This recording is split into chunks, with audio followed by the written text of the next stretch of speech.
Harley-Davidson executives outside the White House before a meeting with President Donald Trump on February 2, 2017. The company will move some of its production capacity to Europe to avoid retaliatory EU tariffs.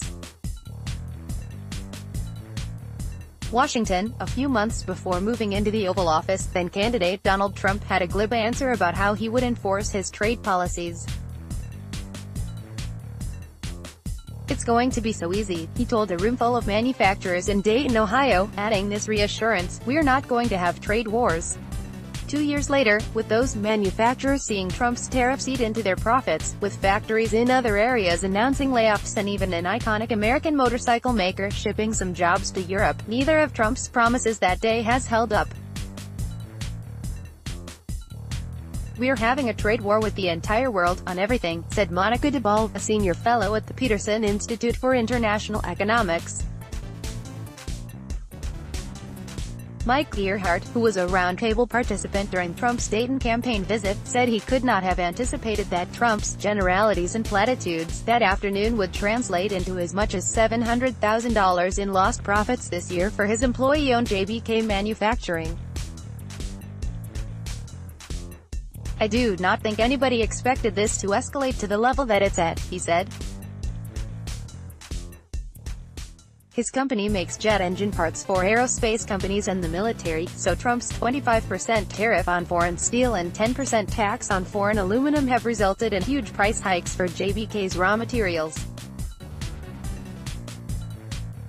Because most of the company's business involves long-term contracts signed years ago, he is stuck delivering products at prices that no longer generate nearly as much profit.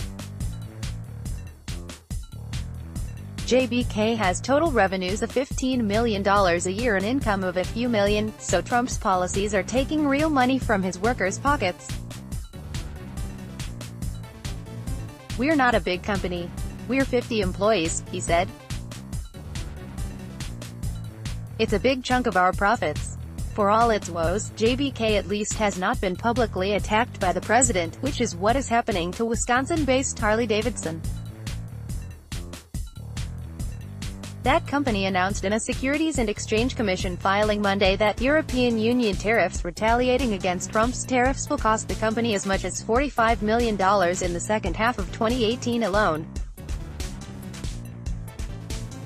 Over the next year and a half, the company wrote, it will move some of its production capacity to Europe to avoid tariffs on motorcycles it sells there.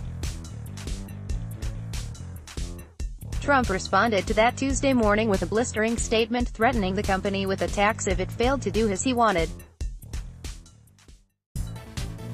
"A Harley-Davidson should never be built in another country, never. Their employees and customers are already very angry at them," he wrote on Twitter.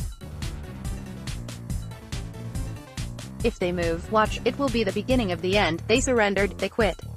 The aura will be gone and they will be taxed like never before."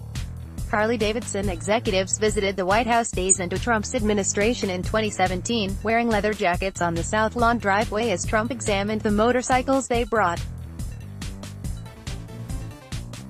"Made in America. Harley-Davidson. Made in America," Trump said at that photo opportunity. White House officials did not respond to HuffPost queries regarding his tax threat. At a briefing Monday, Press Secretary Sarah Huckabee Sanders said Trump was trying to undo years of trade restrictions imposed on the United States by other countries.